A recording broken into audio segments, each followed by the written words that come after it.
Olá!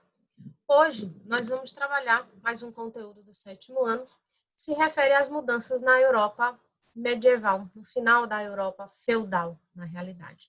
Já vimos que o feudalismo foi uma forma de organização política e econômica em que a Europa se estruturou por mais de 10 séculos, e nesse sistema no feudalismo a principal característica era justamente a posse da terra, não é? A propriedade da terra, a produtividade, a vida rural, agrícola, com uma produção autossuficiente, onde esses senhores feudais tinham total controle.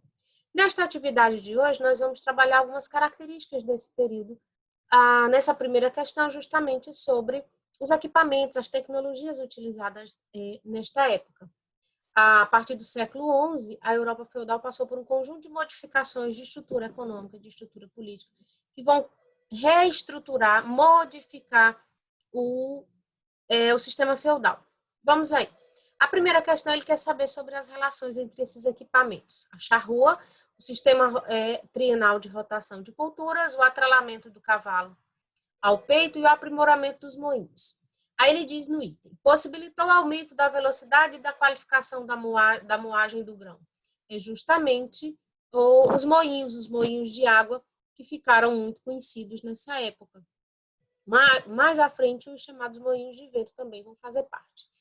O arado com roda, que possui uma relha de ferro com a qual é possível revolver a terra, a famosa charrua. A charrua foi uma tecnologia lá no século XI, na Europa feudal, que reestruturou todo o processo produtivo, porque facilitou no arado da terra, na germinação das sementes. Permitiu o descanso do solo e a garantia de 2 colheitas anuais. É o famoso sistema de rotação de culturas, ou sistema trienal. Como é que funcionava? Fazia-se uma alternância de alimentos, de grãos, ervilha, trigo, cevada, aveia, mas também havia uma rotação da terra. Separava-se a terra em 3 partes, e um ano produzia numa parte um determinado alimento, no ano seguinte deixava essa terra em descanso, no terceiro ano plantava outro tipo de alimento. É uma prática que ainda hoje se realiza também, mas hoje nós temos outros insumos, outros fertilizantes, outros equipamentos que ajudam nessa produção. O sistema de rotação de culturas, ou sistema trienal, ele facilitou a produção, aumentou a produtividade, mas ele também contribuiu muito para evitar o rápido esgotamento do solo.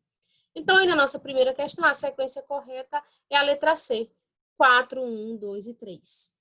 Na segunda questão, ele vai falar lá do final do século XI, já na segunda metade do século XI, ele fala de um grande fenômeno que ocorreu na Europa, um grande fato histórico, de repercussão que modificou toda a estrutura da Europa, que são as famosas cruzadas. E aí eu já estou respondendo a questão para vocês, que seria a letra A. O que foram as cruzadas? As cruzadas, elas foram excursões lideradas pela Igreja Católica, que partiram da Europa e cruzaram o continente até chegar no Oriente Médio. Qual era a principal justificativa das cruzadas? Reconquistar Jerusalém, a cidade sagrada. A cidade sagrada para os cristãos e a cidade sagrada para os muçulmanos também. Então, os islâmicos dominavam Jerusalém e a Igreja Católica Europeia, né, numa tentativa de resgatar a credibilidade, de resgatar Jerusalém, convocou o povo com a justificativa. O Papa Urbano II fez um discurso em plena praça pública, podemos dizer assim, convocando, sensibilizando a população europeia para que participassem das cruzadas. Ao todo, em 200 anos, em 2 séculos, foram realizadas 8 expedições. Essas expedições elas eram gigantescas, de 20 a 40 mil pessoas eles reuniam. Só que tem um detalhe, a população que participou das cruzadas, a grande maioria delas, elas não foram movidas só pela fé, só pela salvação dos pecados, só pela vida eterna.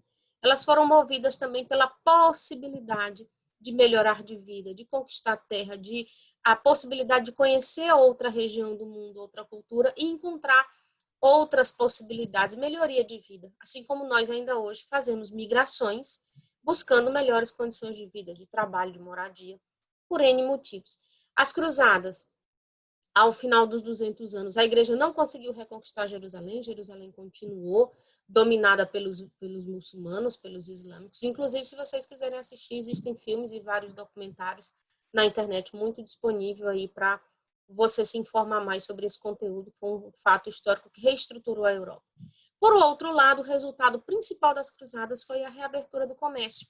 as pessoas que iam e vinham, né, do Oriente para do Ocidente para o Oriente e vice-versa, eles voltaram do Oriente com novos equipamentos, novos hábitos, novo modo de vida, novas tecnologias que eles viram pelo meio do caminho e, acima de tudo, novos produtos, novas mercadorias, já que a Europa, nesse período, a produtividade agrícola, a base do feudo, que era a agricultura, começava a dar sinais de crise, então diminuía a produtividade. Na Europa, a reabertura do mar Mediterrâneo, a reabertura comercial, a chegada de novas informações e novas tecnologias e mercadorias na Europa foi a grande consequência das cruzadas. Tem um fato também, um fato negativo, que com as cruzadas, com a intensificação do comércio Oriente e Ocidente, também chegou na Europa a contaminação da famosa peste negra, ou a peste bubônica, a doença que matou mais de um terço da população europeia naquela época, uma doença bacteriana contagiosa, onde o rato, no pelo do rato, a pulga, ela tinha a contaminação dessa bactéria, mas o rato não tinha a doença, bem parecido com a questão que nós temos hoje nesse sistema de pandemia que nós estamos com a Covid-19, onde existem pessoas assintomáticas que possuem o vírus, mas não desenvolvem a doença e não transmitem a doença de imediato. Assim acontecia com as pulgas e os ratos lá na Europa. A questão é que a peste negra, gente, ela já existia no mundo oriental, no mundo asiático.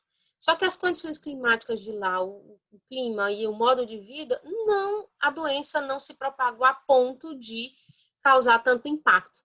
Na Europa, a peste negra matou um terço de toda a população europeia na época, um período chamado de Baixa Idade Média, já na crise do sistema feudal.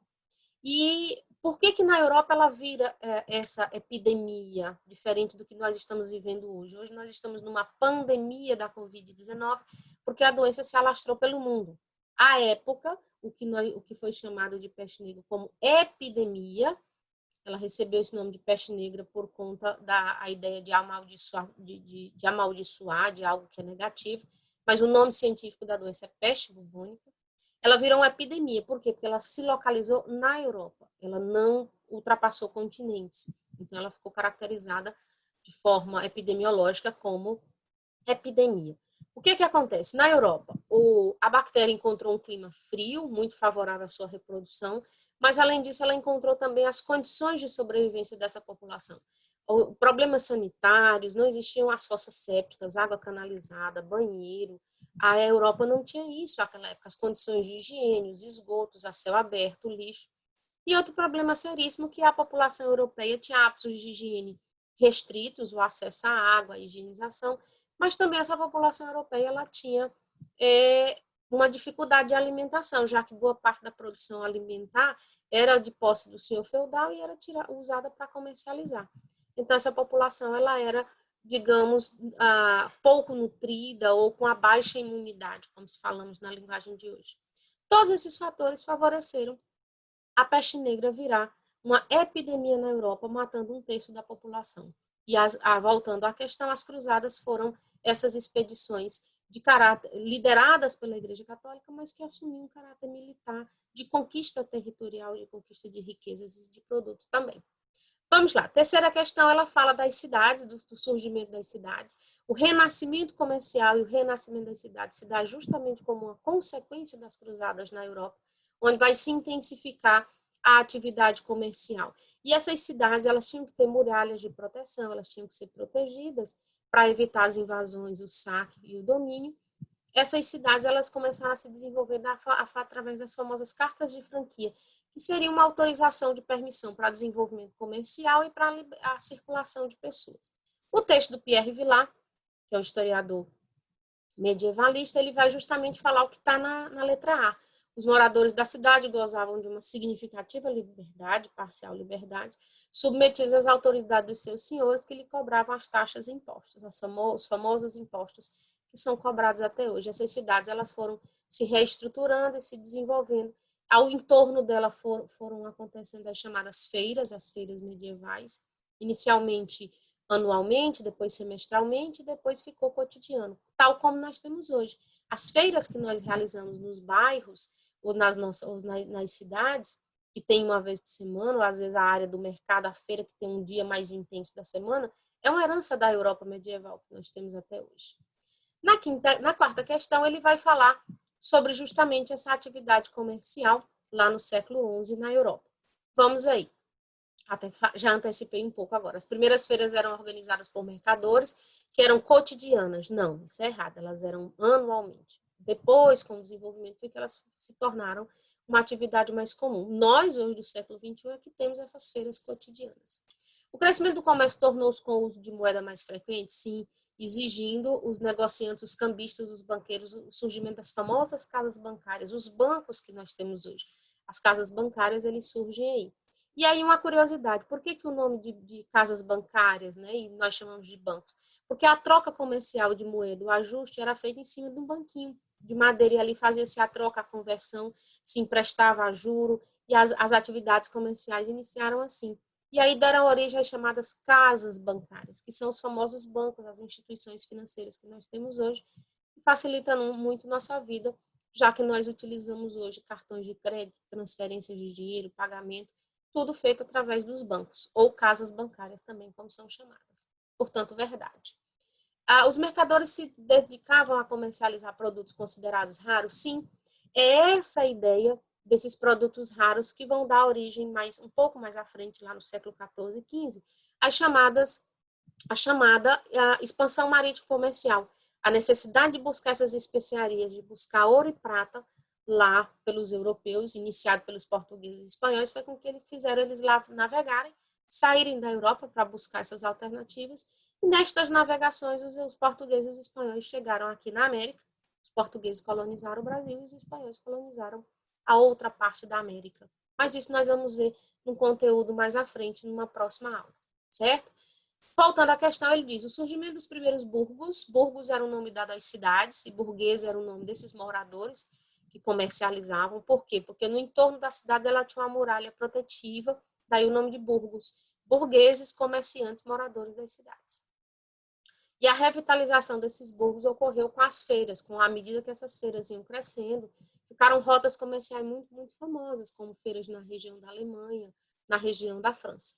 Portanto, a alternativa correta da quarta questão é a letra B, a sequência, falso, verdadeiro, verdadeiro, verdadeiro.